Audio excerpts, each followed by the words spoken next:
पिता परमेश्वर, धन्यवाद देते हैं, आपकी स्तुति करते हैं प्रभु यीशु मसीह के नाम से। फिर एक बार प्रभु हम आपके सम्मुख आते हैं पिता परमेश्वर, क्योंकि आप राजाओं के राजा है, आप प्रभु के प्रभु है।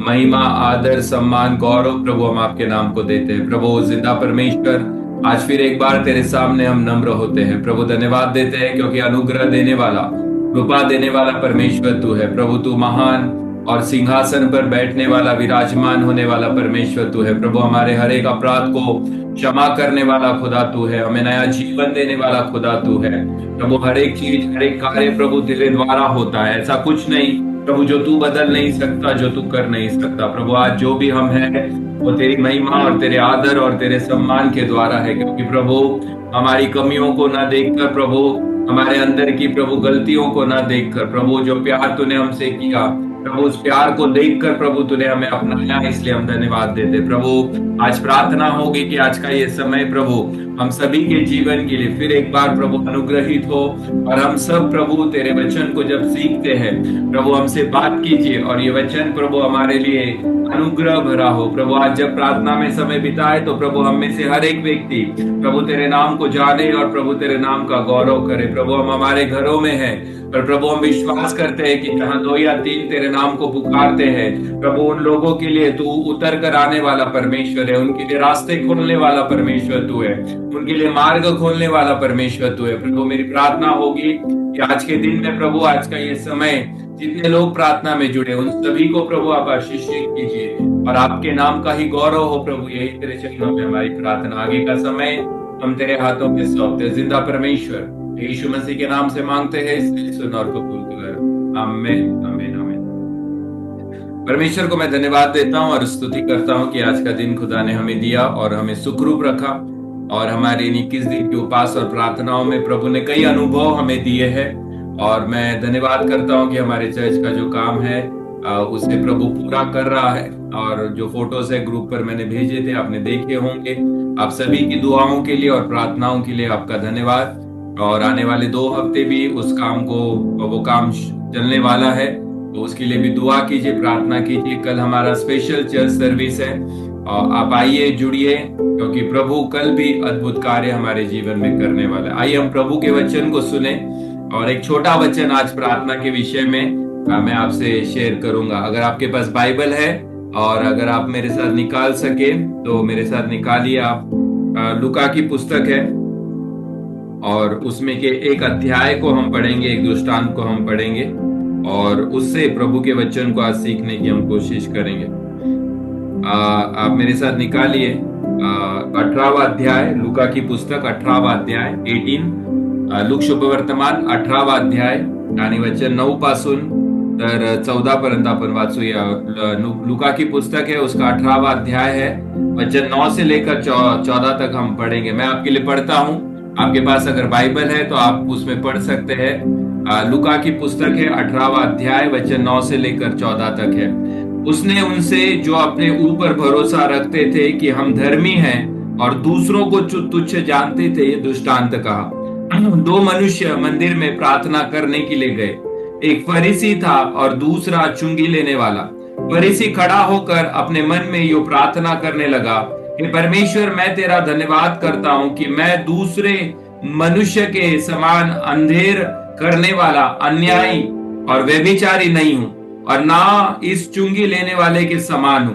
मैं सप्ताह में 2 बार उपवास रखता हूं, मैं अपनी सब कमाई का 10वां अंश भी देता हूं। परंतु चुंगी लेने वाले ने दूर खड़े होकर स्वर्ग की ओर आंखें उठाना भी न चाहा, वरन अपनी छाती पीट पीट कर कहा, हे परमेश्वर, मुझ पापी पर दया कर। हे परमेश्वर, मुझ पापी पर दया कर। हे परमेश्वर, मुझ पापी पर दया कर। मैं तुमसे कहता हूं कि वह दूसरा नहीं, परंतु यही मनुष्य धर्मी ठहराया जाकर अपने घर गया। क्योंकि जो कोई अपने आप को बड़ा बनाएगा वो छोटा किया जाएगा, और जो अपने आप को छोटा बनाएगा वह प्रभु के राज्य में बड़ा किया जाएगा।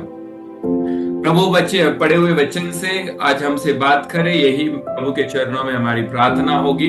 हमने प्रार्थना और पवित्र आत्मा के कार्यों के विषय में इन 21 दिन की उपास और प्रार्थनाओं में सीखने की कोशिश की, और ये अध्याय एक दृष्टांत के रूप में प्रभु यीशु मसीह ने अपने चेलों को बताया, पर उसकी शुरुआत बहुत सुंदर है। अगर आप 9 वचन को ध्यान से पढ़ेंगे तो प्रभु की पूरी कहानी या प्रभु को क्या कहना है, यीशु मसीह को क्या कहना है, ये आप तुरंत समझ जाओगे। अगर उसका पहला ही वचन अगर आप पढ़ लो तो उस पहले ही वचन में खुदा का बड़ा प्रकाशन आपको दिखाई देगा। और पहला वचन 18वां अध्याय उसका 9 वचन जो है, इस कहानी का जो 9 वचन है, वो पहला वचन जो है वो इस प्रकार से कहता है कि उसने उनसे जो अपने ऊपर भरोसा रखते थे कि हम धर्मी हैं, प्रभु यीशु मसीह ने उन लोगों से कहा जिनका भरोसा खुद पर था और वो खुद को धर्मी मानते थे, खुद को धर्मी ठहराते थे, उनकी धर्मी ठहराने की परिभाषा और उनका डेफिनेशन शायद कुछ अलग होगा, और इसलिए वो अपने आप से धर्मी ठहराए गए थे, किसी और ने उन्हें धर्मी नहीं ठहराया। पर बाइबल हमें बताती है कि वो खुद पर भरोसा रखने वाले लोग थे और अपने आप को वो धर्मी ठहराते थे और दूसरों को तुच्छ जानते थे। मतलब अपने आप को बड़ा करना और दूसरों को कम करना। मैं ग्रेट हूं, मैं महान हूं और दूसरे कुछ नहीं है मेरे सामने। ऐसे जो लोग विचार करते थे, प्रभु यीशु मसीह ने उन्हें उद्देश्य देकर जो कहा वो इस प्रकार से कहा, और फिर एक दृष्टांत को प्रभु यीशु वहां पर लेकर आता है। हमें ये समझना बहुत जरूरी है। इस कहानी का जो आखिरी भाग है ना, वो इस प्रकार से बताता है कि जो कोई अपने आप को बड़ा करेगा वो छोटा किया जाएगा, और जो छोटा करेगा अपने आप को वो प्रभु के राज्य में बड़ा किया जाएगा। और जब इस कहानी का, इस दृष्टांत का शुरुआत होती है तो वो शुरुआत इस प्रकार से है कि कुछ ऐसे लोग थे जो खुद पर भरोसा रखते थे और खुद को धर्मी मानते थे, दूसरों को कम मानते थे, दूसरों को तुच्छ मानते थे और दूसरों को अपने से कम मानते थे, और दूसरों के कामों को वो कभी भी सराहना नहीं करते थे। उनको उद्देश्य देकर प्रभु यीशु मसीह ने इस प्रकार से कहा, हम एक ऐसे समय में है जहां बिना प्रार्थना के कोई काम नहीं होगा। हमें प्रार्थना में समय बिताना बहुत जरूरी है। और बाइबल हमें बताती है कि जब ये लोग खुद को ग्रेट मानते थे, खुद को बड़ा मानते थे, तो प्रभु यीशु मसीह ने उन्हें समझाने के लिए ये दृष्टांत जो है उनके सामने रखा और इस प्रकार से कहा कि एक फरीसी था जो अपने आप को धर्मी मानता था और अपने आप को ग्रेट मानता था, अपने आप को बड़ा मानता था। उसे ऐसा लगता था कि प्रभु के नजर में हम बहुत धर्मी हैं, हम प्रभु के नजर में बहुत ही पवित्र है, हम प्रभु के नजर में बहुत ही बड़े और महान है। और फिर उसके बारे में प्रभु यीशु मसीह इस प्रकार से कहता है कि वो खड़ा होता है और मन में ही वो प्रार्थना करने लगा। मन में, ना उसके शब्द थे और ना ही कुछ और था, पर मन पढ़ने वाला कौन है पता है? यीशु मसीह है। और इस प्रकार से उसने प्रार्थना की कि परमेश्वर, मैं तेरा धन्यवाद करता हूं कि दूसरे मनुष्य के समान अंधेरे में रहने वाला, पाप करने वाला, अपवित्रता का जीवन जीने वाला या फिर चुंगी लेने वाला, दूसरों को लूटने वाला, दूसरों को धोखा देने वाला, ऐसा मनुष्य मैं नहीं हूं। मतलब वो अपने आप की बड़ाई कर रहा था, अपने आप को ऊंचा कर रहा था। किसके सामने पता है? प्रभु यीशु मसीह के सामने। ये दृष्टांत है, एक्चुअली ये दृष्टांत है। ये कोई सच कहानी नहीं घटी है, पर प्रभु जो घटा था उसे समझाने के लिए प्रभु यीशु मसीह दृष्टांत से बात करता है। कभी कभी हमारे जीवन में हमारी प्रार्थनाएं, ये प्रभु से बात करना कम होता है और अपनी ही बड़ाई को ज्यादा मारना, ऐसी हमारी प्रार्थनाएं हो जाती है। कई बार हमारे जीवन में ऐसी प्रार्थनाएं लेकर हम करते हैं जिसके कारण प्रभु का नाम कम ऊंचा होता है और हमारा ही नाम अधिक ऊंचा होता है। अब हर व्यक्ति वैसी प्रार्थना नहीं करता, क्योंकि प्रार्थना करना ये खुदा ने ऑलरेडी हमें सिखाया है, हर विश्वासी को सिखाया है। पर आप कुछ लोगों को अगर देखोगे ना, तो उनकी प्रार्थनाओं के शब्द सुनकर ही आपको पता चल जाएगा कि ये खुदा की बड़ाई कर रहा है या अपनी बड़ाई कर रहा है। क्योंकि शब्दों में अगर उनके प्रार्थनाओं के शब्दों को हम तो हमें समझ जाएगा कि वो अपने को धर्मी ठहरा है, ना कि परमेश्वर को।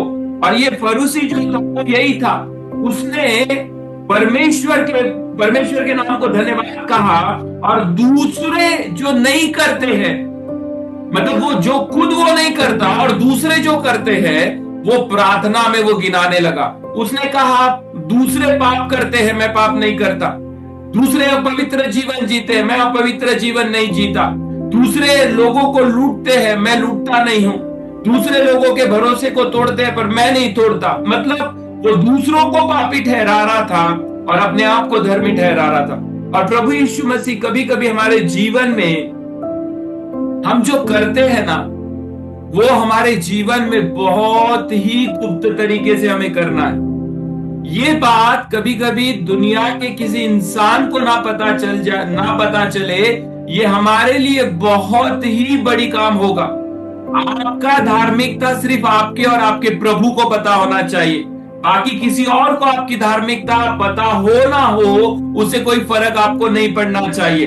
ये इस प्रकार से कहता है कि मैं हफ्ते में 2 बार उपवास करता हूं। ये इस प्रकार से कहता है कि मेरी कमाई का 10वां भाग मैं प्रभु के भंडार में डालता हूं। इसका मतलब ये खुदा की महिमा नहीं कर रहा था, ये सिर्फ अपनी महिमा कर रहा था। ये बताना चाहता था कि मैं क्या करता हूं। कई बार हमारा देना भी जो है ना, वो कभी कभी अपने आप को बढ़ाई मारने के जैसा है। मैं आपसे कहता हूं, दिखा के मत दो, जता के मत दो, बता के मत दो। आपको देना है तो वो खुदा को दो, और जो गुप्त में आपका खुदा है वो आपको गुप्त में आशीष देने के लिए तैयार है। उपवास करना है तो दिखा के उपवास मत करो, बता के उपवास मत करो। वो उपवास करो जो खुदा देखकर प्रसन्न हो और आपको ब्लेस करे। ये इंसान अपनी अपनी बड़ाई मार रहा था। हम एक ऐसे समय में जीवन जी रहे हैं जहां पर प्रार्थना के बिना कोई कार्य नहीं होता। परमेश्वर हमारी पब्लिक प्रार्थनाओं को देखकर काम करने वाला परमेश्वर नहीं है। हम 4 लोगों में और 10 लोगों में और 20 लोगों में और 100 लोगों में जो प्रार्थनाएं हम करते हैं ना, खुदा कभी कभी हमारी पब्लिक की गई प्रार्थनाएं, लोगों के सामने की गई प्रार्थनाएं, उन प्रार्थनाओं को देखकर खुदा हमारे जीवन में काम करने वाला खुदा नहीं है। परमेश्वर हमारे वैयक्तिक और बंद कमरे में की गई प्रार्थनाओं को देखकर हमारे जीवन में कार्य करने वाला वो खुदा है। आपकी पब्लिक प्रार्थना से ज्यादा आपकी अकेले की प्रार्थना ज्यादा महत्व की है। आप लोगों के साथ मिलकर जो दुआएं कर रहे हैं, मैं खिलाफ नहीं हूं। हम सब जब उपवास और प्रार्थना में कदम रखते हैं या प्रार्थना में एक साथ आते हैं, तो हमारा उद्देश्य क्या होता है कि हम एक साथ मिलकर दुआ करें। पर याद रखना, परमेश्वर हमारी पब्लिक की प्रेयर जो है, लोगों के साथ की गई जो प्रार्थना है, उनको कम सुनता है, और हमारी अकेले की प्रार्थना को परमेश्वर ज्यादा सुनता है। अकेले में की गई प्रार्थनाओं को सुनकर, अकेले में बहाए हुए आंसुओं को देखकर हमारे लिए उतर कर कार्य करने वाला हमारा परमेश्वर है। वो हमारी पब्लिक प्रेयर को ज्यादा महत्व नहीं देता, वो हमारे पब्लिक में की गई प्रार्थनाओं को ज्यादा महत्व नहीं देता। और इसलिए प्रभु यीशु मसीह के जीवन से हम देखने की कोशिश करें तो जब भी प्रार्थना के लिए उसे समय मिलता था, वो अकेले अपने पिता के साथ जाकर वो दुआ करता था, उसकी उपस्थिति में बैठकर खुदा प्रार्थना करता था। प्रियो, आज हमारे जीवन में जब हम प्रार्थना के विषय में सीखते हैं, तो हमारे जीवन में हमारी अकेले की प्रार्थना, बंद कमरे में की गई प्रार्थना, आंसू बहाकर की गई प्रार्थना, खुदा के संगति में बैठकर की गई प्रार्थना, जब आपको कोई नहीं देख रहा, खुदा जब आपको देख रहा है उन प्रार्थनाओं में, जब आपको कोई नहीं सुन रहा, खुदा आपको सुन रहा है उन प्रार्थनाओं में, खुदा वो प्रार्थनाएं ज्यादा पसंद करता है, ना कि हजारों के साथ की गई प्रार्थना। क्यों पता है? क्योंकि मनुष्य स्वभाव ऐसा है, अगर सामने वाला थोड़ी बहुत अच्छी प्रार्थना कर ले तो हमारे अंदर एक ईगो आ जाता है और हमें ऐसा लगता है कि सामने वाले से ज्यादा मैं प्रार्थना करूं, सामने वाले से ज्यादा मेरी प्रार्थना होनी चाहिए। प्रियो, वैसा नहीं है। खुदा आपके हजारों शब्दों की भी प्रार्थना को सुनता है और खुदा आपके एक शब्द की प्रार्थना को भी सुनता है। पर खुदा हजारों की प्रार्थनाएं कब सुनेगा पता है? जब आप एक अकेले में बैठकर खुदा के साथ संगति करते हो और प्रार्थना में समय बिताते हो। हमारा अकेले में बिताया हुआ समय, हमारा बंद कमरों में की गई प्रार्थनाएं दिखाती है कि हमारी पब्लिक प्रार्थनाएं क्या है। मैं आपको सच कहता हूं, अगर आप खुदा की उपस्थिति में अकेले प्रार्थना करना सीख जाओ ना, तो पब्लिक में, दुनिया में, कलीसिया में, प्रार्थनाओं की सभा में वो इंसान कभी भी चुप नहीं बैठ सकता जो अपने बंद कमरे में आवाज उठाकर दुआ करता है। Praise the Lord. आप मैं इंसानों को जब प्रार्थना करते समय देखता हूं ना, मैं पहचान जाता हूं। क्या पता है? क्योंकि उनकी प्रार्थनाओं के द्वारा मुझे पता चल जाता है कि इनकी अकेले की प्रार्थना कितनी होगी। क्योंकि एक इंसान अगर अकेले में बैठकर जो दुआ करता है ना, वो हजारों के सामने प्रार्थना करने में कभी भी नहीं डरेगा। एक इंसान जो अपने बंद कमरे में बैठकर प्रार्थना करता है, आंसू बहाकर प्रार्थना करता है, जब उसके कोई नहीं देख रहा, देखने वाला सिर्फ खुदा है, वो इंसान कभी चर्च में खामोश नहीं बैठ सकता। वो इंसान प्रार्थना सभाओं में कभी खामोश नहीं बैठ सकता। क्यों पता है? क्योंकि अकेले में की गई प्रार्थनाएं दिखाती है कि आपकी पब्लिक की प्रार्थनाएं कैसी होगी। प्रियो, ये वो दिन है, ये वो समय है जब हमें अकेले में दुआ करना सीखना है, अकेले में प्रार्थना करना सीखना है। हमारे अकेले में बिताया हुआ समय, हमारे बंद कमरों में की गई प्रार्थनाएं दिखाती है कि हमारी पब्लिक प्रेयर क्या होती है। और जो लोग बंद कमरे में दुआ करना सीखते हैं ना, वो खामोश पब्लिक में कभी नहीं बैठेंगे, वो कलीसिया में खामोश कभी नहीं बैठेंगे, वो प्रार्थना सभाओं में खामोश कभी नहीं बैठेंगे। उनका मन प्रार्थना से भरा होगा, उनके शब्द प्रार्थनाओं से भरे होंगे। क्यों पता है? अकेले में बिताया हुआ समय, अकेले में की गई प्रार्थनाएं, अकेले में बहाए हुए आंसू, अकेले में की गई उपवास, इन सारी चीजों के द्वारा खुदा उसे अकेले में तैयार करता है, अकेले में तैयार करता है। कभी कभी खुदा हमें अकेला क्यों करता है पता है?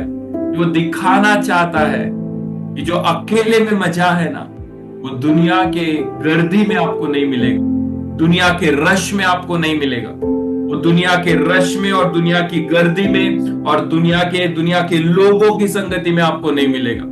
अकेले में की गई प्रार्थना, अकेले में की गई प्रार्थना। एक और परमेश्वर जब आपके लिए एबिनेजर बनकर उतरता है, मतलब वो परमेश्वर जो एबिनेजर अब तक आपको संभालने वाला, यहां तक यहोवा ने हमारी सहायता की, तो एक तरफ वो हमारे लिए यहोवा निस्सी बनकर उतरता है जो हमारी पराजय को विजय में बदलता है। तो एक तरफ वो परमेश्वर हमारे लिए यहोवा राफा बनकर उतरता है, हमें चंगाई देने वाला परमेश्वर। तो वही परमेश्वर दूसरी ओर एल शदाय परमेश्वर बनकर उतरता है और वो बताता है कि वो असीम ताकत के द्वारा तेरी प्रार्थनाओं के उत्तर को वो दे सकता है।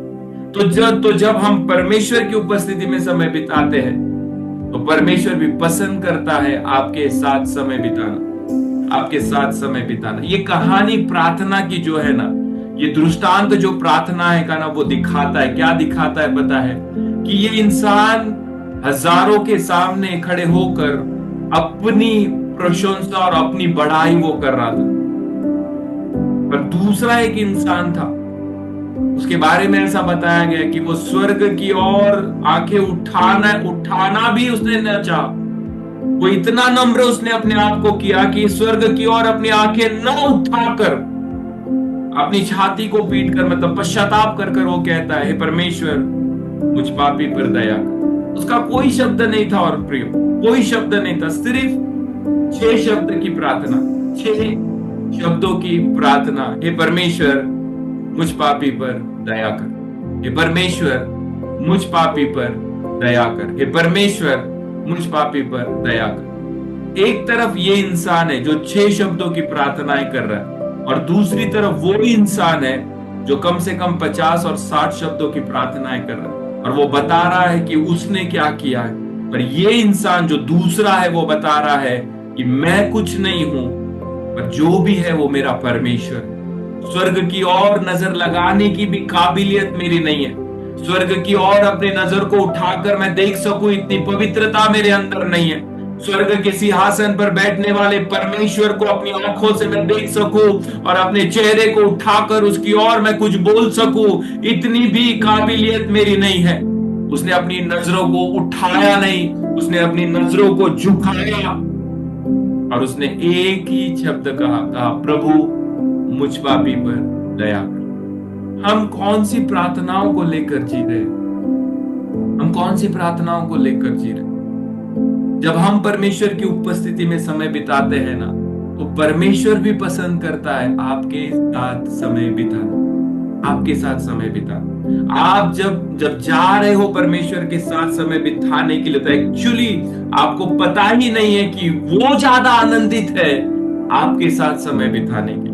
हमें ऐसा लगता है कि हम जा रहे खुदा में प्रार्थना में समय बिताने के लिए, पर आपको पता है जब आप अपने बंद कमरे में कदम रखते हो या फिर ऐसी जगह पर जहां पर कोई आपको प्रार्थना के लिए नहीं देख रहा है, आपको पता है खुदा वहां पर उपस्थित रहता है और वो ज्यादा आनंदित होता है आपके साथ समय बिताने के लिए, आपके लिए उतर कर आने के लिए, आपके लिए मार्ग खोलने के लिए, आपके लिए रास्ते बनाने के लिए। एक बार किसी ने पूछा कि परमेश्वर से प्रार्थना करते समय कौन सी स्थिति, कौन से पोजीशन में बैठना चाहिए, या प्रार्थना करते समय कौन से आसन, मुद्रा, कौन सा ढंग प्रार्थना में हमें बैठना चाहिए। हमारा परमेश्वर की खासियत ही यही है, ना उसको कोई एक जगह है, ना उसको एक आसन है, और ना ही उसकी कोई मुद्रा है। हमारे परमेश्वर की खासियत ये है परमेश्वर प्रियो, कि उसका उसका उसका कोई जगह नहीं है, ना उसका कोई एक आसन है और ना ही उसका कोई मुद्रा है। एक समय वो जब सिंहासन पर बैठता है तो दूसरी ओर आपके लिए उतर कर आप ही के बंद कमरे में कार्य करने वाला वो जिंदा परमेश्वर है। एक तरफ गौशाले में पैदा हुआ तो दूसरी जगह व्यभिचारी औरत को पापों की क्षमा करने वाला वो परमेश्वर है। एक समय क्रूस पर लटकने वाला तो दूसरी तरफ 3 दिन बाद पतरस यूहन्ना से बंद कमरे में मिलने वाला वो परमेश्वर है। एक आज जगह ही नहीं है खुदा की। वो तो कहता है कि सारी दुनिया मेरी है। लंगड़े को उठाकर उसके सामने ना लिटा दिया गया और परमेश्वर ने उस लेटे हुए लंगड़े को क्या कर दिया, छला दिया। दानियल घुटने पे था, परमेश्वर उसके लिए भी उतर आया। आंसू बहाकर हगार ने पुकारा तो परमेश्वर ने उसके लिए रास्ता खोल दिया। क्रूस पर लटका हुआ चोर प्रभु को पुकारा कि प्रभु जब तू आएगा तो मेरी याद रखना। खुदा ने उसकी प्रार्थना को, अपने मरते हुए अंतिम क्षण में भी उसकी प्रार्थना को खुदा ने सुन लिया। लोग चांद पर कदम रखने का आनंद मना रहे हैं, पर उन्हें यही नहीं पता कि सदियों पहले इस चांद को बनाने वाला वहां ऊपर चांद के भी कोसों दूर ऊपर स्वर्ग के सिंहासन पर बैठा हुआ है। एक मुद्रा परमेश्वर की है ही नहीं, एक जगह खुदा की है ही नहीं। खुदा कहता है मैंने सारे स्वर्गों को मेरा सिंहासन बनाया, पृथ्वी को मेरा पदासन मैंने बनाया। कहां जाओगे खुदा को ढूंढने के लिए? वो कहता है जहां तू है तू पुकार, मैं तेरे लिए वहां उतर कर आने वाला परमेश्वर। तेरा बंद कमरा, मैं वहां पर तुझसे मिलने आऊंगा। एक पेड़ के नीचे बैठकर तू मुझे पुकार, मैं तुझे वहां मिलने आऊंगा। एक नदी के किनारे बैठकर तू मुझे पुकार, मैं वहीं पर भी अपनी उपस्थिति को देख सकता हूं। प्रियो, कौन सी प्रार्थनाओं को लेकर हम खुदा के पास जाते हैं? हमारा विश्वास होना चाहिए कि परमेश्वर ने कम प्रार्थनाओं को भी सुनने वाला वो परमेश्वर। मैं बड़ी प्रार्थनाओं के खिलाफ बिल्कुल नहीं, बड़ी प्रार्थनाओं के खिलाफ मैं बिल्कुल नहीं, मैं व्यर्थ प्रार्थनाओं के खिलाफ। आप बड़ी प्रार्थना कर रहे हो कोई बात नहीं, जिसमें आप खुदा का गौरव कर रहे हो। आप 1 घंटा बैठो, आप 2 घंटा उस प्रार्थना में बैठो, आप अन्य भाषा में प्रार्थना करो, अपने विषयों को लेकर प्रार्थना करो, कोई बात नहीं। पर कुछ लोग सिर्फ अपनी बड़ाइयों को लेकर प्रार्थना में जाते, वो व्यर्थ प्रार्थना है। मैं बड़ी प्रार्थनाओं के खिलाफ नहीं हूं, पर मैं सिर्फ आपको यह समझाना चाहता हूं, कई बार हमें ये विश्वास करते हैं कि लंबी प्रार्थनाएं कार्य करती है, पर मैं कहना चाहता हूं कि कभी कभी हमारी छोटी प्रार्थनाएं भी क्या करती है, कार्य करती है। हमारा ये विश्वास है कि हम ज्यादा देर प्रार्थना करेंगे तो खुदा सुनता है। क्यों? अगर छोटी प्रार्थना करेंगे तो वो नहीं सुनेगा। जो बड़ी प्रार्थना सुनता है वही खुदा छोटी प्रार्थनाओं को भी सुनने वाला परमेश्वर है। जो बड़े कार्य करता है वो तेरे लिए छोटे छोटे कार्य करने वाला भी वो परमेश्वर है। एक तरफ अगर वो पहाड़, सूर्य और चंद्र को बना सकता है तो छोटी मछलियों को भी बनाने वाला परमेश्वर वही है। एक तरफ बड़े बड़े पेड़ को वो निर्माण कर सकता है तो छोटी छोटी चिड़ियाओं को भी बनाने वाला परमेश्वर वही है। कहने का तात्पर्य ये है कि हम ऐसा विश्वास करते हैं कि लंबी प्रार्थना, बड़ी प्रार्थनाएं करेंगे तो परमेश्वर सुनेगा। नहीं प्रियो, आप करना चाहते आप कीजिए, मैं उसके खिलाफ नहीं हूं, पर कभी कभी खुदा हमारी छोटी प्रार्थनाओं को भी सुनता है। काफी बार हम ये सोचते हैं कि परमेश्वर बड़ी प्रार्थनाओं को सुनता है, लेकिन परमेश्वर सिर्फ बड़ी प्रार्थनाओं को नहीं सुनता, वो छोटी छोटी प्रार्थनाओं को भी सुनने वाला परमेश्वर। वो तेरी छोटी छोटी जरूरतों को भी पूरा करने वाला खुदा है। वो तेरे छोटे छोटे कार्यों को भी देखने वाला परमेश्वर है। वो तेरे छोटे छोटे दान को भी देखने वाला परमेश्वर। एक तरफ जब सारे हजारों लोग अपनी कमाई में से बड़े बड़े दान खुदा को दे रहे थे, परमेश्वर का वचन बताता है एक विधवा जिसने अपनी कमाई के 2 सिक्के लाकर खुदा के भंडार में डाल दिए, किसने देखा उसे? उसके प्रभु ने देखा। कहने का तात्पर्य, जो 1000 डाल रहा था खुदा उसको भी देख रहा था, और जिसने 2 डाले उसको भी देखने वाला खुदा था। इसका मतलब अगर आप 1000 शब्दों की प्रार्थना कर रहे हैं, खुदा उसे भी सुनता है, और कभी कभी खुदा हमारी छोटी प्रार्थनाओं को भी सुनता है। आपको पता है, हमने पिछली बार लाजरस की कहानी के बारे में सुना था। आपको पता है लाजरस को उठाने के लिए प्रभु ने कितने शब्दों की प्रार्थना की? कितने शब्दों की प्रार्थना? हार्डली 10 से 12 शब्द। लाजर बाहर निकला, लाजर बाहर निकला। हार्डली 4 शब्दों की प्रार्थना, हार्डली 4 शब्दों। उसके पहले लिखा है अध्याय में, उसी अध्याय में लिखा है, पहले वचन में क्या लिखा है? यीशु मसीह ने अपने पिता की ओर नजर लगाई और कहा, पिता तू मेरी हमेशा सुनता है, आज भी मेरी प्रार्थना को तू सुनना।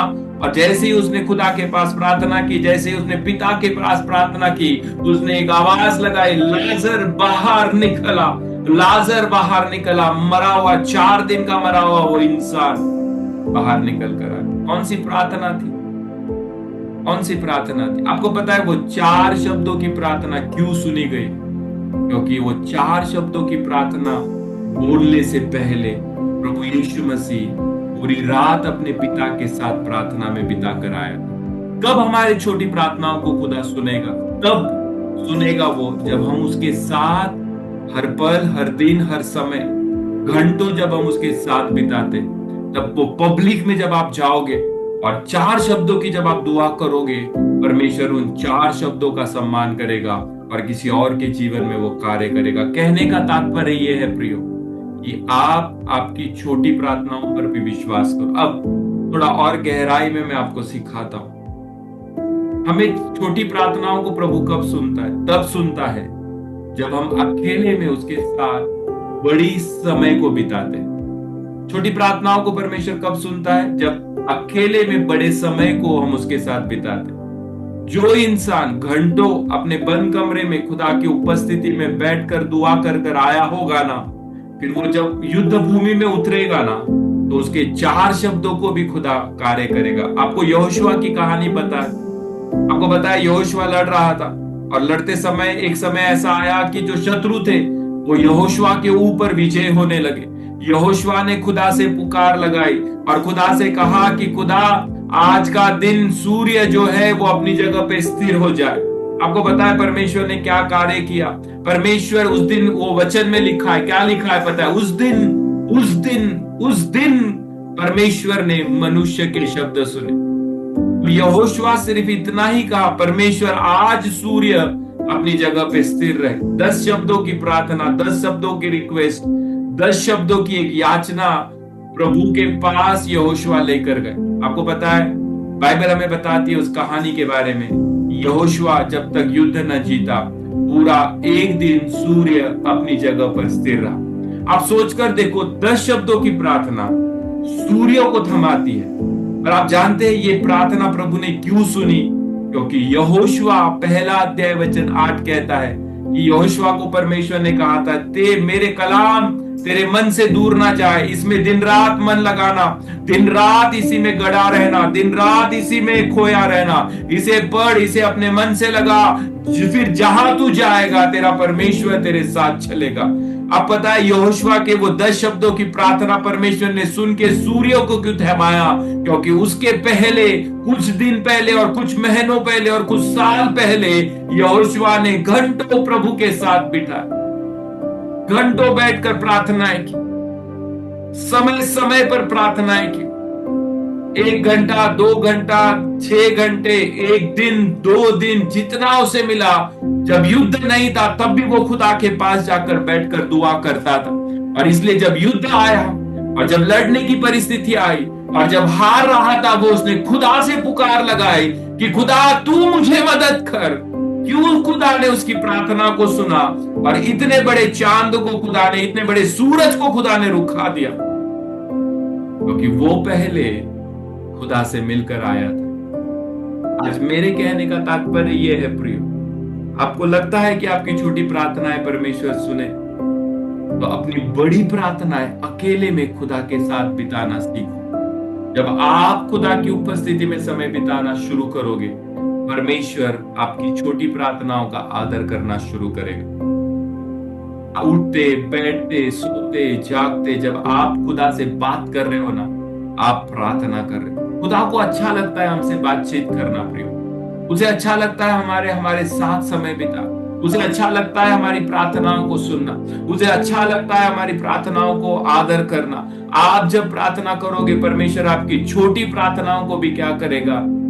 बड़े कार्य में बदल सकता है। छोटी प्रार्थना पर बड़ा कार्य। आज मैं आपको प्रार्थना से यही सिखाना चाहता हूं। ये दो लोग थे, पहला गया, उसने बहुत शब्द यूज किए प्रार्थना। उसने कहा मैंने कभी गरीबों से लूटा नहीं। उसने कहा मैंने कभी प्रार्थना करना छोड़ा नहीं। उसने कहा मैं दूसरे मनुष्यों के समान पाप करने वाला नहीं हूं। उसने कहा इस प्रकार से कि मैं हफ्ते में 2 बार उपवास करता हूं। उसने कहा मेरा दशांश मैं चर्च में देता हूं। आप सोचो, उस अध्याय को अगर आप पढ़ोगे तो आपको अपने आप पता चल जाएगा, क्योंकि इसका भरोसा अपने ऊपर था और ये दिखाना चाहता था कि मैं बड़ा हूं और सामने वाला छोटा है। और उसे पता नहीं था जिसके सामने ये बैठा है वो राजाओं का राजा और प्रभु का प्रभु है। और दूसरा एक इंसान था, उसने अपनी आंखें स्वर्ग की ओर नहीं लगाई, वो डर गया। अपने आंखों को उसने झुकाया और उसने खुदा से कहा कि परमेश्वर मुझ पापी पर दया। छोटी प्रार्थना।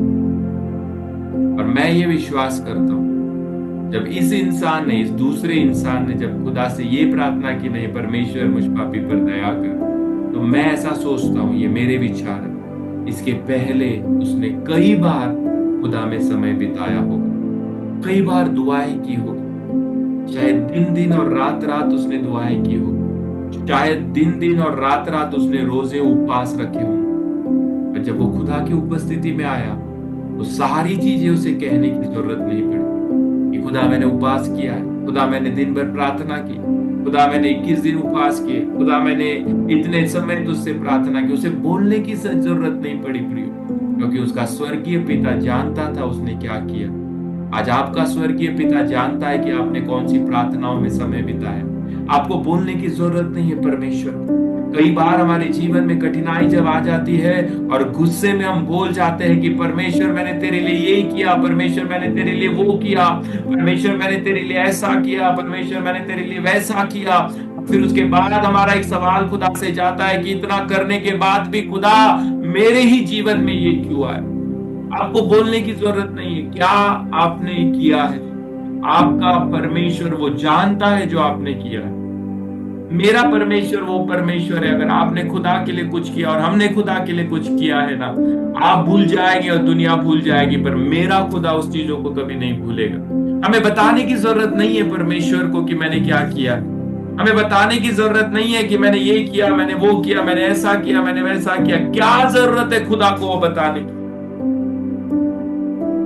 जो आपने किया वो इसलिए किया, वो करने की ताकत देने वाला भी परमेश्वर था। अगर आपने चर्च के लिए और कलीसिया के लिए या पासवान के लिए या कोई भी दूसरी सेवा के लिए या दुनिया में किसी और इंसान को आपने मदद किया या दिया, याद रखना वो देने की और वो मदद करने की काबिलियत ये आपकी नहीं थी, पर आपके जिंदा परमेश्वर की। हमें नहीं जरूरत बताने की, हमें नहीं जरूरत बताने की कि आपने खुदा के लिए क्या किया है। वो जानता है और समय आएगा ना तो हर एक के दिए को लौटाना परमेश्वर को आता है। आपने उपवास में समय दिया, उस उपवास के समय को बदल कर वो आपको ब्लेस करने के लिए तैयार है। आपने चर्च के लिए मदद किया, आपकी हजारों पीढ़ियों पर उसका आशीर्वाद वो रखने के लिए तैयार है। आपने प्रार्थना में समय बिताया, आप पब्लिक में जाइए, आपके 2 शब्दों की प्रार्थना किसी और को भलाई देने के लिए तैयार है। क्यों? क्योंकि खुदा जानता है तूने और मैंने क्या किया। हमें नहीं जरूरत बताने की, हमें नहीं जरूरत कुछ और जताने की, हमें नहीं जरूरत दिखाने की। क्या जरूरत है दिखाने की जब मेरा खुदा जानता है कि मैंने क्या किया? क्या जरूरत है बताने की जब मेरा खुदा जानता है कि मैंने क्या किया? और इसलिए ये दो इंसान हमारे जीवन में याद रखें प्रार्थना के विषय। मैं वापिस एक बार क्लियर कर देता हूं, मैं बड़ी प्रार्थनाओं के खिलाफ नहीं हूं। मैं तो ऐसा प्रभु का सेवक हूं, मैं चाहता हूं कि हमारे लोग आधा आधा और एक एक घंटा प्रार्थना में बिता। हम लगे पड़े लोगों को ये उत्तेजन देने के लिए कि आपकी प्रार्थना 10 मिनट से ज्यादा कर लो भैया, 15 मिनट से ज्यादा प्रार्थना करो। हम 15 मिनट और आधा घंटा भी प्रार्थना में नहीं बैठ पाते प्रिय। ये हमारी परिस्थिति है, इसको आप झुटला नहीं सकते। मैं बड़ी प्रार्थनाओं के खिलाफ नहीं हूं, और आपको पता है आपकी बड़ी प्रार्थनाएं कब कार्य करेगी? तब करेगी जब वो खुदा के लिए एक आदर लेकर आएगी। हमारी प्रार्थनाएं बहुत ही सिंपल और सादी सी होती है, और हमारी प्रार्थनाएं युद्ध के समान भी होनी चाहिए। हमारी प्रार्थनाएं खुदा को प्रेज देने वाली भी होनी चाहिए, और हमारी प्रार्थनाएं ये दूसरों के लिए मध्यस्थी करने वाली भी होनी चाहिए। हमारी प्रार्थनाएं जब हमारी खुद के लिए है तो हमारी प्रार्थनाएं हमारी पड़ोसियों के लिए भी होनी चाहिए। जब हमारी प्रार्थनाएं हमारी कलीसिया के लिए हम कर रहे हैं तो दुनिया की कलीसियाओं के लिए भी कभी कभी हमें प्रार्थना करनी चाहिए। क्यों करनी चाहिए? क्योंकि हम ऐसे समय में हैं जहां प्रार्थना के सिवा कुछ नहीं हो सकता। आप जितना दुआ करोगे और जितनी प्रार्थना करोगे, मैं आपसे कहता हूं, अगर खुदा प्रार्थनाओं के उत्तर नहीं दे रहा है तब भी प्रार्थना करना मत छोड़ो, तब भी प्रार्थना करना मत छोड़ो। आप 1 साल से उसके लिए प्रार्थना कर रहे होंगे, मैं आज वापिस एक बार कहता हूं, और 1 साल तो प्रार्थना कर ले। क्या फर्क पड़ेगा उस प्रार्थना में? प्रार्थना करने से तेरे पैसे कम हो जाएंगे, प्रार्थना करने से तेरे शब्द कम हो जाएंगे, प्रार्थना करने से तेरी ताकत कम हो जाएगी? नहीं। तो जितनी प्रार्थना करेगा, प्रभु कहता है तू मुंह खोल, मैं उसे भरने के लिए तैयार। अगर खुदा ने आपकी प्रार्थनाओं के उत्तर नहीं दिया, और कीजिए प्रार्थना, और मांगिए खुदा से, वो देगा, वो देगा। अगर आज नहीं दिया और कल नहीं दिया और परसों नहीं दिया, तो एक दिन आएगा जब वो उठेगा और तेरी प्रार्थनाओं के न्याय वो करेगा। हम प्रार्थनाओं के उत्तर नहीं मिलते तो हम छोड़ देते। हम में से हर एक व्यक्ति उससे उस दौर से, उस समय से गुजरता है। पर कहने का तात्पर्य यही है कि आपकी छोटी प्रार्थनाएं भी प्रभु के नजर में मायने रखती है, और उन छोटी प्रार्थनाओं को खुदा तब आशीषित करेगा जब आप खुदा के साथ अकेले में बंद कमरे में समय को बिताओ। Praise the Lord. और इसलिए परमेश्वर आपकी प्रार्थनाओं को सुनता है। परमेश्वर आपकी प्रार्थनाओं को सुनता है, वो छोटी रहे या बड़ी रहे। हमारी छोटी प्रार्थनाएं भी खुदा को अच्छी लगती है, पर व्यर्थ प्रार्थना मत कीजिए, दिखाकर प्रार्थना मत कीजिए, जताकर प्रार्थना मत कीजिए, दूसरों को दिखाने के लिए दुआएं मत कीजिए। आप जब दुआ कर रहे हो, वो प्रार्थनाएं आपको और आपके पिता को पता होनी चाहिए। खुदा जो स्वर्ग में बैठा है वो गुप्त में तेरी प्रार्थनाओं के उत्तर तुझे देगा, और हर एक चीज में वो तुझे संभालेगा। खुदा आपको ब्लेस करे। और आज इस अध्याय से मैं आपको यही सिखाना चाहता हूँ। प्रभु यीशु मसीह ने अंत में कहा, जो अपने आप को बड़ा करेगा वो छोटा किया जाएगा, और जो अपने आप को छोटा करेगा वो खुदा की नजर में बड़ा किया जाएगा। आप ठहराइए कि आपको खुदा की नजर में बड़ा बनना है या अपने आप को नम्र करना। प्रभु का वचन कहता है, जो मेरे सामने नम्र होता है मैं उसे उठाने के लिए तैयार हूँ। जो मेरे सामने नम्र होकर घुटने टेक कर दुआ करता है मैं उसे उठाने के लिए तैयार हूँ। जो अपने बंद कमरे में घुटने टेक कर दुआ करता है वो दुनिया में कभी भी खड़ा हो सकता है। जो आप अकेले में प्रार्थना करना सीख जाओ, आपकी प्रार्थनाएं पब्लिक में कभी शांत नहीं रहेगी। आपकी प्रार्थनाएं दीवारों को फाड़ दे, आपकी प्रार्थनाएं लोगों को हिला दे। क्यों पता है? क्योंकि आप अकेले में प्रार्थना करना सीख। आपको फर्क नहीं पड़ा किसी और कोई और प्रार्थना सुन रहा है या नहीं सुन रहा, उसे फर्क नहीं पड़ रहा। आपको पता चल गया कि मेरी प्रार्थना सुनने वाला मेरा परमेश्वर। तो अकेले में प्रार्थना करना बहुत जरूरी है। जब आप अकेले में प्रार्थना करोगे ना, खुदा उस अकेले की गई प्रार्थनाओं को ब्लेस करेगा। आइए हम दुआ करें, प्रार्थना करें, और परमेश्वर को धन्यवाद दें कि आज का दिन खुदा ने हमारे लिए ब्लेस किया। आपके जीवन में प्रभु ने आज कार्य किया होगा। आप अलग अलग चीजों से गुजरे होंगे, पर प्रभु ने एक बड़ा कार्य आपके जीवन में किया हो। आप विश्वास कीजिए, आपकी प्रार्थनाओं को सुनने वाला परमेश्वर। आइए हम दुआ करें। अगर आप में से कोई भी व्यक्ति प्रार्थना करना चाहता है मध्यस्थी की, कल के चर्च सर्विस के लिए विशेष प्रार्थना कीजिए कि प्रभु का आत्मा पिछले रविवार जैसे हमारे चर्च में मूव हुआ था और बहुत से लोगों को परमेश्वर ने छुआ, कल भी प्रभु के आत्मा का बड़ा कार्य हमारे चर्च में हो सके और चर्च का जो काम है उसे पूरा करे प्रभु। आने वाले दिनों में हमारा चर्च का समय हमें बदलना है, उसके लिए दुआ करें। और उसी प्रकार से हमारे जितने परिवार हैं जो जुड़े हैं, हमारी सेवा को प्रभु विस्तार में बढ़ाने जा रहे हैं। और ये विश्वास के साथ दुआ करें। आप में से कोई भी एक व्यक्ति अगर इस विषय को लेकर दुआ करना चाहता है, प्रार्थना करना चाहता है, तो कीजिए। आखिरी की दुआ फिर मैं करूँ। Thank you Lord. धन्यवाद यीशु, धन्यवाद यीशु, धन्यवाद। स्तुति करते, स्तुति करते, स्तुति करते, धन्यवाद देते पिता परमेश्वर।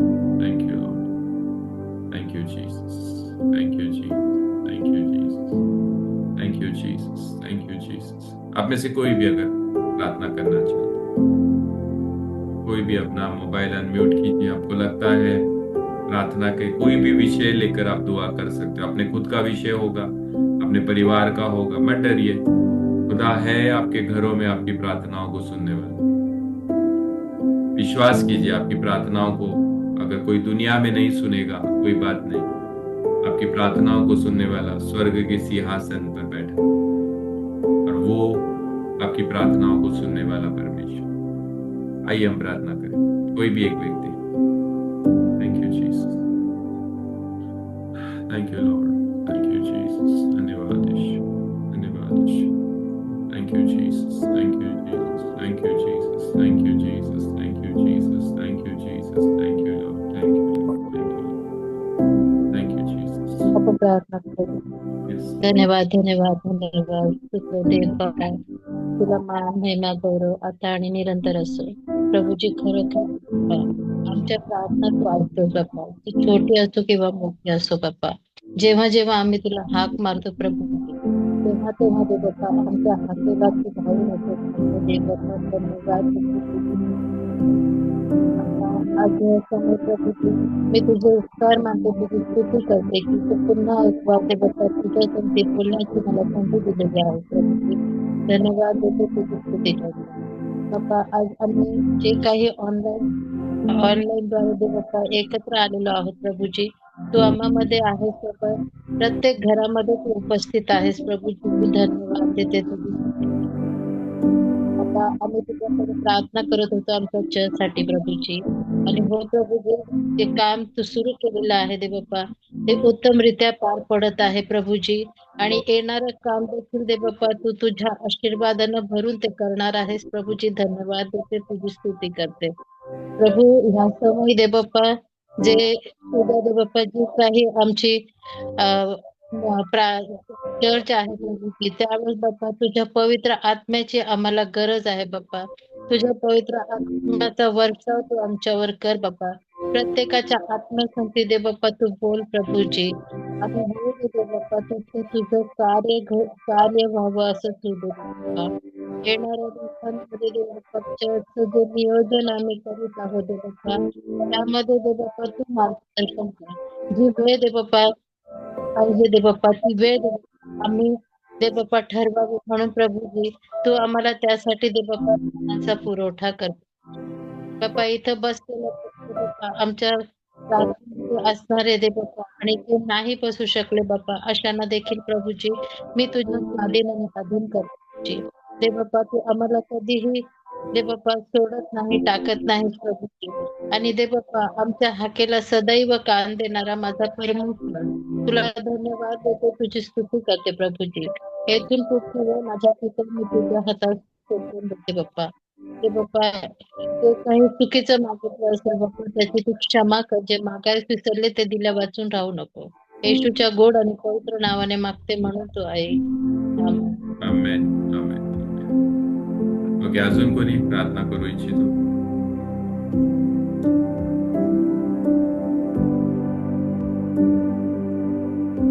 कोणी शेवटची प्रार्थना, लास्ट?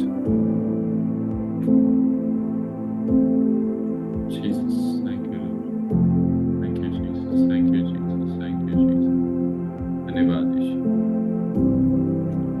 हालेलुया हालेलुया हालेलुया उत्पन्न कर परमेश्वर तुझ्याला महान महिमा गौरव आदर सदा तळका असू दे प्रभू राजा तुला धन्यवाद देतो आजच्या दिवसाबद्दल देवा जे तू आमच्या आयुष्याला जोडला प्रभू राजा आणि आजचा दिवस हा तुझ्या इच्छेप्रमाणे गेला म्हणून तुला धन्यवाद देतो प्रभू तुला धन्यवाद देतो प्रभू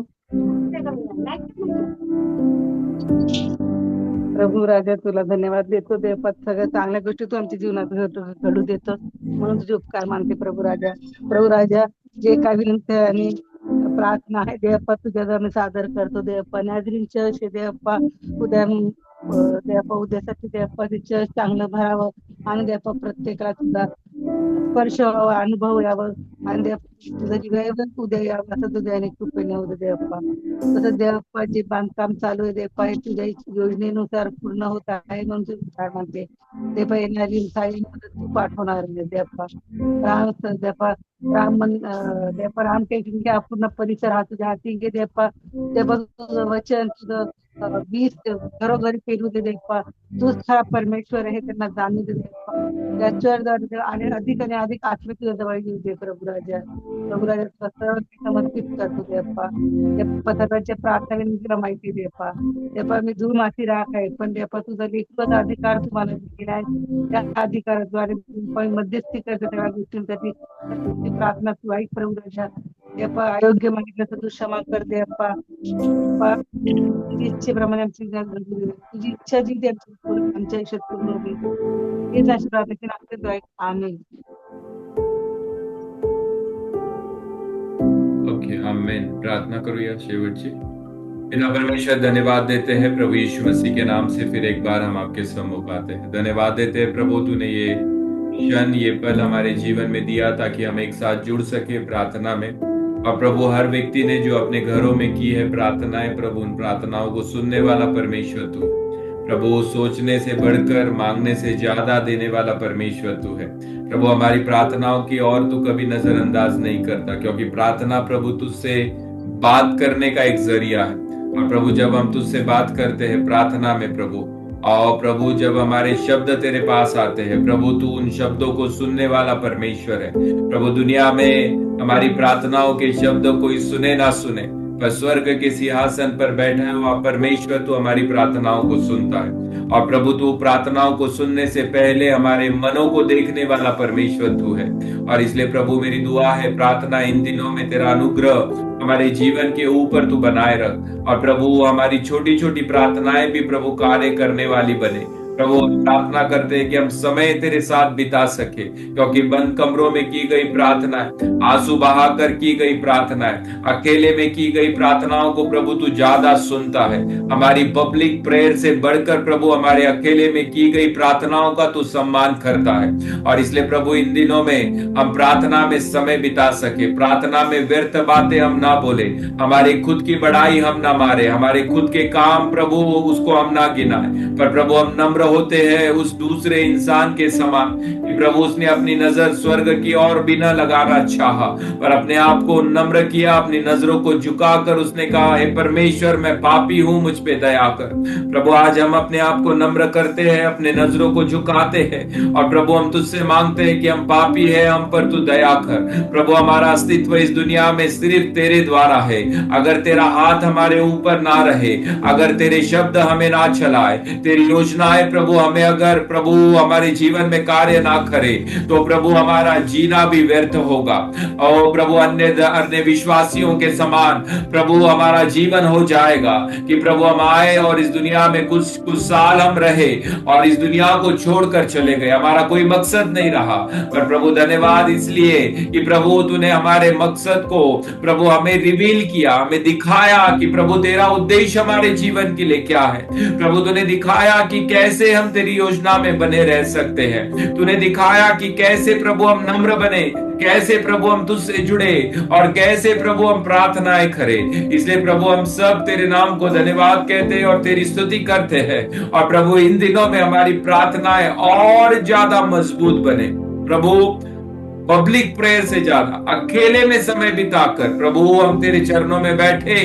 प्रभु प्रार्थना करना शायद कठिन होगा लोगों के लिए पर प्रभु अगर हम पसंद करते हैं तेरे साथ समय बिताना, तो प्रभु हमारी प्रार्थनाएं भी आसान बन जाएगी। और इसलिए प्रभु हम सब तेरे हाथों में सौंपते हैं। जितने लोग आज प्रार्थना में जुड़े, प्रभु ने ब्लेस करना, इस वचन के द्वारा प्रभु आप उन्हें ब्लेस कीजिए। इस वचन के द्वारा आपकी भलाइयां, आपका अनुग्रह उनके जीवन में आए, और प्रभु हर व्यक्ति ब्लेस हो। प्रभु तेरी आत्मा से भरे। प्रभु इन दिनों में प्रार्थना की आत्मा प्रभु उनके अंदर उंडेली जाए, प्रार्थना करने की आत्मा उंडेली जाए। और प्रभु हम निरंतर दुआ में और प्रार्थना में आगे बढ़े, क्योंकि प्रभु ये साल हमारे लिए रिवाइवल का साल है। और प्रभु रिवाइवल सिर्फ बातों में ना रहे, पर प्रभु रिवाइवल हमारी कृति में भी आ सके। रिवाइवल प्रभु हमारे शब्दों में भी आ सके, और रिवाइवल हमारे विश्वास में भी आ सके।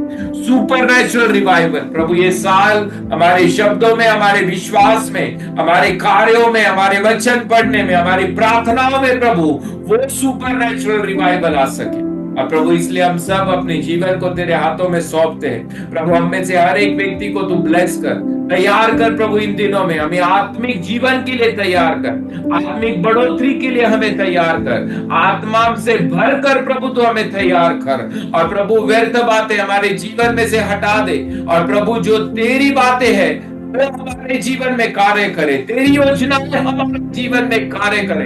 प्रभु वो नहीं होगा जो दुनिया चाहती है, पर वो होगा जो हमारे स्वर्ग का राजा चाहता है। प्रभु शैतान की योजनाएं वो पूरी ना होगी, पर प्रभु तेरी स्वर्ग की योजना हमारे जीवन में और हमारे परिवारों में पूरी होने जा रही है, हमारे चर्च में पूरी होने जा रही है, हमारी सेवा में पूरी होने जा रही है। प्रभु आज उन सारे गलत घोषणाओं को और गलत शब्दों को प्रभु यीशु तेरे सामर्थी नाम से हम रद्द करते। लोगों ने प्रभु व्यर्थ बातें बोली होगी, फालतू की बातें लोगों ने बोली होगी, पर प्रभु उन सारे शब्दों को प्रभु यीशु तेरे नाम से हम दूर करते हैं। जो तूने बोला है और जो तूने लिखा है वही हमारे जीवन में होने जा रहा है। प्रभु आज हम नम्र होकर ये स्वीकारते हैं कि प्रभु हमारे जीवन में वही होगा जो सालों पहले आपने योजना बनाई, जो सालों पहले आपने लिखा है। प्रभु वो नहीं होगा जो दुनिया ने लिखा है, वो नहीं होगा जो शैतान ने बनाया है प्लान, वो प्लान पूरा होगा। यस लॉर्ड, वो प्लान पूरा होगा जो स्वर्ग के राज्य में हमारे लिए लिखा गया है, किसी मनुष्य के हाथों से नहीं, पर 10 आज्ञाओं को लिखने वाला यहोवा परमेश्वर, उसके हाथों से जो लिखा गया वो मेरे जीवन में पूरा होने जा रहा है। प्रभु मैं प्रार्थना में ये दुआ करता हूं कि प्रभु हर एक व्यक्ति के जीवन में प्रभु एक नई कहानी को आप लिखिए, प्रभु एक नए अध्याय को आप लिखिए। पुराना जो हो गया, गुजर गया, पिछले महीने में जो घटा उसे हटाकर प्रभु ये महीना जब खत्म होने वाला है और प्रभु नया महीना शुरू होने वाला है, नए अध्याय को लिखिए, नई कहानियों को लिखिए, नए ब्लेसिंग को प्रभु हमारे लिए लिखिए। और प्रभु होने दे वो सारी चीजें हमारे जीवन में पूरी। प्रभु आज जितने लोग प्रार्थना में जुड़े हैं उन सभी के लिए आपका धन्यवाद। प्रार्थना करते शुभांगी के लिए, नितिन के लिए और गौरव के लिए। प्रार्थना करते हैं सचिन के लिए, ज्योति के लिए, महिमा, जानवी, यश, सूर्यवंशी आंटी के लिए। प्रार्थना है रूबी के लिए और सिस्टर राजेश्वरी के लिए। प्रार्थना है मालन मौशी के लिए। प्रार्थना है कुसुम के लिए, संध्या के लिए, उसके पिता और प्रभु उसके दोनों भाइयों के लिए प्रार्थना है। उसी प्रकार से प्रभु प्रार्थना है हमारी प्रभु सिस्टर दीपा, उनके पति उदय के लिए, और प्रभु उनके तीनों बच्चों के लिए प्रभु हमारी प्रार्थना है। उनकी प्रार्थनाओं को सुनने वाला परमेश्वर तू है, प्रभु तेरा धन्यवाद। प्रभु प्रार्थना है इस समय हमारी मेकर ब्रदर के लिए, उनकी पत्नी हेलन के लिए और उनके दोनों बच्चों के लिए। और प्रभु प्रार्थना इस समय हमारी मम्मी डैडी के लिए, नीलम के लिए, जिया जी के लिए और शिमोन के लिए प्रभु हमारी प्रार्थना। प्रार्थना इस समय मकवान फैमिली के लिए, अनिल मकवान है, आंटी है, प्रभु वीरेंद्र के लिए प्रार्थना है, शुभांगी के लिए प्रार्थना है, प्रभु प्रार्थना है उसके लिए और बच्चे के लिए प्रभु हमारी प्रार्थना है। प्रभु उन सभी पे तेरा अनुग्रह दे। स्नेहल के लिए और उसकी मम्मी के लिए और दोनों भाइयों के लिए हमारी प्रार्थना है। तेजश्री है, प्रभु सियोन है, विकी के लिए हमारी प्रार्थना, प्रभु सुनीता है और प्रभु उसके दोनों बच्चे अंकित और अंकुश, उनके लिए हमारी दुआ है। प्रभु ये सारे लोग आज प्रार्थना में जुड़े, समय निकाल कर प्रभु आज प्रार्थना में बैठे और प्रभु उनको पता है प्रार्थना का महत्व क्या है, उनको पता है प्रभु कैसी दुआएं करनी चाहिए, कैसा समय प्रार्थना में बिताना चाहिए। प्रभु आज तेरे वचन को, कलाम को उन्होंने सुना है प्रभु, जिनके घरों में ये आवाज प्रभु प्रार्थना की जा रही है प्रभु, मेरी दुआ है, प्रार्थना है कि उनके घरों में प्रभु कई बंधन टूट जाए, कई शैतान के अंधकार की ताकतें टूट जाए प्रभु। इस दुनिया के खुदा ने जो उनकी आंखों को बंद किया है, यीशु मसीह के नाम से वो सारी आंखें खुल जाए। आत्मा में दुआ, आत्मा में प्रार्थना करने की ताकत प्रभु हर व्यक्ति को दे प्रभु। उनके घरों के हर प्रॉब्लम्स को यीशु के नाम से दूर कर। हर बीमारियां और बीमारी लाने वाली आत्मा, बीमारी और मृत्यु लाने वाली आत्मा यीशु के नाम से प्रभु उनके घरों में से तू दूर कर प्रभु। जो तंगी लाने वाली आत्मा, पाप में गिराने वाली आत्मा, व्यभिचार में गिराने वाली आत्मा, गंदी बातों में गिराने वाली आत्मा, गंदी चीजों को देखने के लिए प्रभु आंखों में प्रभु एक टेम्पटेशन लाने वाली आत्मा, यीशु के नाम से प्रभु, यीशु के नाम से प्रभु लोगों के जीवन में से दूर हो जाए प्रभु। शुद्ध कीजिए, पवित्र कीजिए हर एक के मन को और आंखों को, और प्रभु हर परिवार में तेरा गौरव गूंजे, हर परिवार में तेरी भक्ति गूंजे, हर परिवार में तेरा अनुग्रह है, और हर परिवार को तू ब्लेस कर प्रभु यीशु आपके नाम से, क्योंकि प्रभु ये परिवार तेरा है, लोग तेरे हैं, कलीसिया तेरी है, और प्रभु इन सारे लोगों के ऊपर तेरा वरदस्त रहे, आपका अधिकार रहे प्रभु। यही तेरे चरणों में हमारी प्रार्थना है प्रभु। हमारी कल की चर्च सर्विस फिर एक बार प्रभु आप ब्लेस कीजिए प्रभु। मैं कम हूं, कमजोर हूं, पर प्रभु जब मैं कमजोर हूं उसी समय आप में मैं बलवंत हूं प्रभु। हमारा उपयोग कीजिए, कल की सारी व्यवस्था हम आपके हाथों में सौंपते हैं, लाइट सिस्टम, माइक सिस्टम प्रभु, कल का होने वाला संदेश, कल की होने वाली आराधना, कल की होने वाली अनॉइंटिंग प्रेयर प्रभु, ये सारी चीजें हम आपके हाथों में सौंपते प्रभु। कल आपकी आत्मा का बड़ा कार्य लोगों के जीवन में हो प्रभु। जो पिछले रविवार जिन जो जो जो प्रभु तेरी आत्मा से भरना उनका रह गया प्रभु, कल उन्हें आप छूना, कई शरीर के बंधनों को तोड़ देना, पैर के बंधन टूट जाए, हाथों के बंधन टूट जाए ओ प्रभु, कई घरों के बंधन कल टूट जाए। आराधना में प्रभु छुटकारा है, आराधना में चंगाई है, और प्रभु वो छुटकारा और चंगाई कल की आराधना में उतरे प्रभु। जब लोग एक साथ जुड़े, आत्मा से भरकर दुआ करें प्रभु, मेरा चर्च जो तूने मुझे दिया है प्रभु वो तेरा है, आपका है प्रभु। उस चर्च को संभालने के लिए और सही दिशा में आगे बढ़ाने के लिए आत्मा के द्वारा आप मुझे मार्गदर्शन कीजिए प्रभु। चर्च का जो काम है प्रभु आपने ब्लेस किया, विरोधियों की ताकत प्रभु आपने खत्म कर दी, जो विरोध करने वाले शब्द थे प्रभु आपने उसे खामोश कर दिया, क्योंकि प्रभु उस चर्च की भलाइयां कई लोगों के जीवन को बदलने चाह रही। और प्रभु जो काम सुंदर रीति से हुआ है, और प्रभु उसके लिए हम आपको और आपको ये आदर, महिमा, गौरव, सम्मान देते, क्योंकि प्रभु उसके योग्य आप परमेश्वर प्रभु। ये मनुष्य का होगा तो जल जाएगा, खत्म हो जाएगा। अगर ये काम खुदा आपका है तो ना वो जलेगा और ना खत्म होगा, आपके आने तक प्रभु वो कार्य आगे बढ़ता रहेगा। और इसलिए प्रभु कल हम रहे ना रहे, पर प्रभु आप उस चर्च के हमेशा प्रभु पवित्र आत्मा, आप उस चर्च के सीनियर पास्टर, और इसलिए प्रभु मेरी दुआ होगी आत्मा से भरकर लोगों को तैयार करना, विस्तार में बढ़ा प्रभु। मेरे चर्च के लोग प्रभु जहां जहां जो एरियाज में रहते हैं प्रभु, जहां जहां लोगों से वो मिले, बात करे, प्रार्थना करे प्रभु, उनके द्वारा तेरी आत्मा को प्रभु भेज कर कार्य हो, विस्तार में बढ़ा, विस्तार में बढ़ा, विस्तार में बढ़ा प्रभु। हमारे चर्च को विस्तार में बढ़ा, बुराई से बचा प्रभु, हमें तेरा हाथ हमारे ऊपर रहे प्रभु, और तू हमें सचमुच आशीषित कर, सचमुच आत्मिक आशीर्वाद में हमारा चर्च कदम रखे प्रभु। ये शुरुआत है, मैं विश्वास करता हूं प्रभु आने वाले समय में हमारा चर्च विस्तार में बढ़ने जा रहा, ऐसा होगा प्रभु, जगह नहीं होगी प्रभु उस चर्च में बैठने के लिए। मैं घोषणा करता हूं प्रभु, विश्वास के साथ मैं देखता हूं प्रभु मल्टीपल सर्विस हम शुरू करने जा रहे हैं। विश्वास के साथ मैं देखता हूं कई प्रभु जरूरतमंद जो प्रभु आत्मा से भूखे हैं, ऐसे लोगों को प्रभु उस चर्च में तू लाने जा रहा है। विरोधियों की ताकत प्रभु तू तोड़कर प्रभु, जो लोग चर्च में आने से प्रभु वंचित है, दूर है प्रभु, उनके आने के मार्ग भी आपके नाम से खुल जाए। एक साथ मिलकर प्रभु हम तेरा गौरव करें, एक साथ मिलकर प्रभु हम तेरी आराधना करें, और प्रभु आपकी इच्छा हमारे चर्च में पूरी हो, ना इंसान की, ना मेरी प्रभु, ना हमारे चर्च बोर्ड की, और ना ही प्रभु हमारे प्रांत की। हम सबसे पहले प्रभु आप हमारे जीवन में, आपकी इच्छा जैसे स्वर्ग में पूरी होती है प्रभु, वैसे ही आपकी इच्छा हमारे चर्च में, चर्च के हर परिवारों में, हर बच्चों में, हर बहनों में और हर भाइयों में पूरी हो। और प्रभु हम इन दिनों में आत्मा में बढ़े, आत्मा में बढ़े, आत्मा में बढ़े, आत्मा में बढ़े प्रभु, पवित्र आत्मा से भरकर हम दुआ करें। इसलिए हमारी सहायता कर, सभी को ब्लेस कर, उपयोग में ला प्रभु हमें, और तेरी सच्चाई बताने के लिए प्रभु हमारे जीवन का उपयोग होने दे। महिमा आदर सम्मान में आपके नाम को देता हूँ। सारी प्रार्थना जिंदा परमेश्वर प्रभु यीशु मसीह के नाम से मांगता हूँ, इसलिए सुन और कबूल कर। आमीन आमीन। खुदा आपको ब्लेस करे।